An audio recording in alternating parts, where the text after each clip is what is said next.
एक रिफ्रेश आणि ताजा ताजा व्हिडिओ टाकतीये पहिल्यांदा. जुन्या आठवणींना तर आपण चालूच ठेवूया. तर दिवस होता खास हळदी कुंकवाच्या कार्यक्रमाचा. छान साडी काढली, घेबू त्याच्यासोबत खेळत राहिली आणि मग मला घेबूला घेऊन मार्केटमध्ये जायचं होतं, कारण हळदी कुंकवाच्या कार्यक्रमाला जो वाण लागतो ते घ्यायला.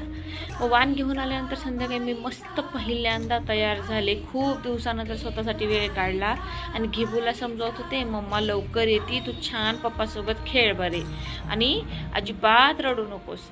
माझी मन तर होत नव्हतं तिला सोडून जायला आणि घेबूचंही मन तयार होत नव्हतं मला सोडायला. तो तिने असं धरून ठेवला. हळदी कुंकवाचा कार्यक्रम संध्याकाळी टेरेसवर होता. त्याच एवढ्यातच संध्याकाळी शेजारी छोट्याशा आमच्या बाजूच्या मुलीचा बोरनांचा कार्यक्रम होता.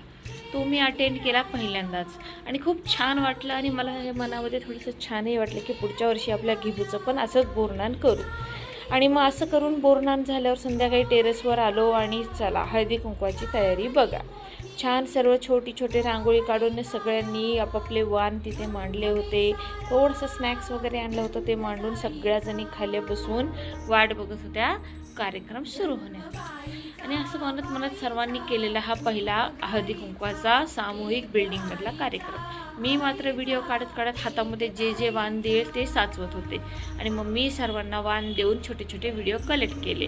असं बघा, हे आम्ही दिलेले छोटंसं वाण आहे आणि टाईममध्ये काढून घेबूला घरात ठेवलं. गावानी घरातून बाहेर येऊन असं एक मनाला काय सांस्कृतिक कार्यक्रमामध्ये रुजवून पहिल्यांदा मी हा कार्यक्रम केला. इथे मी छान उखाणा घेतलेला आहे, त्याचा मी व्हिडिओ तुम्हाला टाकेलच.